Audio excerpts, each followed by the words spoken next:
Quand on démarre sur YouTube, on veut souvent faire de très belles vidéos et souvent la chose à laquelle on va penser en premier, c'est la caméra. Pourtant, l'image, c'est pas le point le plus important. Donc comme tu l'as vu, le son a une importance fondamentale sur YouTube et un mauvais son peut littéralement faire fuir les gens au bout de quelques secondes. Donc aujourd'hui, ce que je te propose dans cette vidéo, c'est qu'on teste ensemble trois micros différents. Donc le premier, ça va être le micro tout simple de mon smartphone. Le deuxième micro, ce sera un micro d'entrée de gamme, donc ça va être un micro cravate, le Boya M1. Et le troisième micro qu'on va tester, c'est pas un véritable micro, un dictaphone en réalité, c'est le Sony TX650.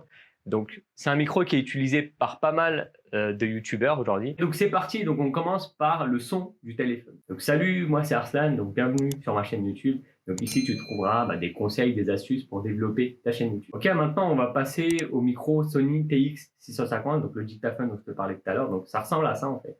C'est un petit truc que tu vas pouvoir clipser par exemple sur ta chemise. Moi, je le mets comme ça. Hop. Donc, ce qui est pratique, c'est que finalement, tu vas pas avoir de câble. Donc, tu auras une liberté de mouvement et tu peux aller un peu où tu veux dans la pièce, quoi. Et donc, maintenant, je refais la même phrase donc avec ce dictaphone. Donc, salut, c'est Arslan, bienvenue sur ma chaîne YouTube où je donne des conseils et des astuces pour développer ta chaîne YouTube. Okay, donc, maintenant, on teste le Boya M1. Donc, c'est un micro-cravate donc qui ressemble à ça finalement, que tu vas juste clipser sur ton t-shirt.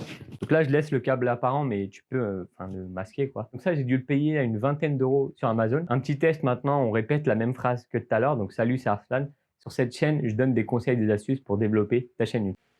Alors pour conclure, on peut dire que le pire micro, c'est celui du Samsung S8, donc le micro du téléphone. Alors son problème, en fait, c'est qu'il a tendance à capturer tous les bruits ambiants et que ça résonne pas mal en fait. Donc sur 10, je lui mettrais 4 sur 10. Le deuxième micro que j'ai testé, donc c'est le Sony TX650, donc c'est le dictaphone en réalité.